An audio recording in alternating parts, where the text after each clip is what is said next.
Young girls were hunted and turned into sex slaves. 10 victims would die before investigators captured the serial killer couple behind that crime spree. I see it every day. I always see it. It never goes away. Charlene Williams served her time. Well, now CBS 13 has learned that she has returned to our region and is living among us. Maria Medina sat down exclusively with Charlene, who's opening up now about the murders after years of living a new life. That's right. Charlene, now in her 50s, is soft-spoken and focused on her future. Ask her about the past, and she has a hard time saying her real name and Gerald Gallego's, the man who had her kidnap girls for his sexual fantasies.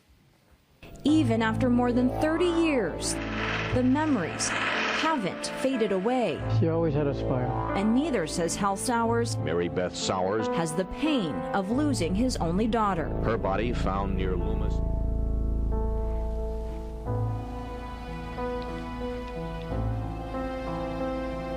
She's with us every day. Did you kill Mary Beth? No, I did not. But the woman who pleaded guilty to the kidnap and murder of Hal's daughter is talking after years of silence. Mary Beth wasn't the only victim. I did not kill any of them. Them, 10 of them. Did you ever want to take part in these killings? No, for God's sakes, no. No. I never did. I wouldn't be sitting here right now if I did. Charlene Williams is sticking with the story she told on the stand 3 decades ago. It was all Gerald Gallego, her boyfriend at the time. He is just one sick bastard. I would do anything if I could have stopped him. I know I couldn't have stopped him. I tried to stop him. Charlene agreed to talk to us if we hid her identity. For the last 15 years, she's lived among us, blending in, living a new life with a new name. She says she changed it to hide from Gallego and his family, fearing for the safety of her family. And why do you think they would come after you? I put him on death row. Am I proud of that? Yes, I am.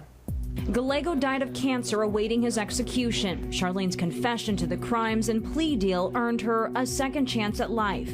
But while she was freed after 17 years behind bars, Charlene says her past keeps her prisoner. I see it every day. I always see it. It never goes away. What memory haunts you the most? There isn't one more than another. There is not one more than another. They're all horrible, horrible memories. His sexual fantasy of finding the perfect sex slave. The couple would hunt for many of their victims at Sacramento area malls. Charlene testified in court she was the one who lured girls into their van, where Gerald waited with a gun.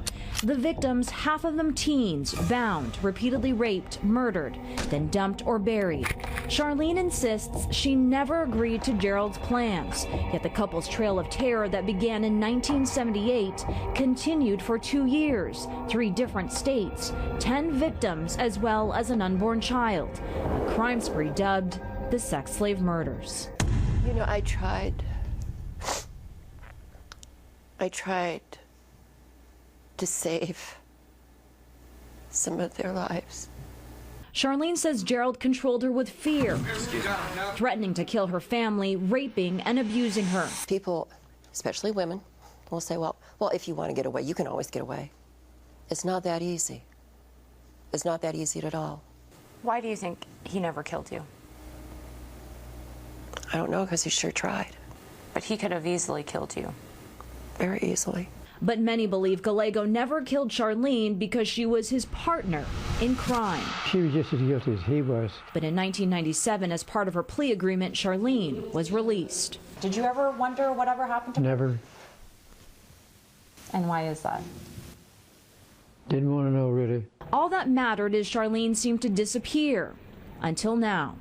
What if I told you Charlene is living in our area again? I mean, it's bad enough I have to deal with Mary Beth. For years and undetected, Charlene's lived in our area. But instead of returning to a life of crime, Charlene says she turned to charity work. Tell me, how much of your life do you dedicate to charity? I'd say 100% of my life.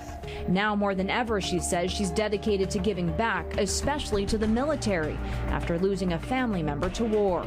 He was a very special person. Are you trying to make up for your past? I've always wanted to make up for the past one way or the other.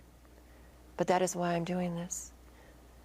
It'd be a lie to say that, no, that wasn't part of it. Because I'd do anything in the world to make up for it. Anything in the world. Anything at all about Mary Beth's flowers? They refused to talk to the FBI. Charlene never told investigators where she and Gallego dumped Mary Beth. 3 weeks after her disappearance, her body would be found in Placer County. The 21-year-old bound, shot 3 times, still wearing the same dress she wore on her last night alive with her fiancé, Craig Miller, also shot 3 times. Charlene says while she can't undo the past, she's determined to prove she belongs among the very same people who decades ago feared they would be her next victim. It isn't so much that I really changed. It's just so much that I was finally able to be myself. Do you think there is a possibility that she has changed her life and she's doing good now? The answer to that question and Charlene's emotional reaction, plus why Charlene thinks Gallego could be connected to a terrifying unsolved crime spree that left Sacramento County paralyzed in fear. Our CBS 13 exclusive continues this Sunday after the Super Bowl. Well, there's more. Okay, it'll be very interesting to see. Thanks, Maria.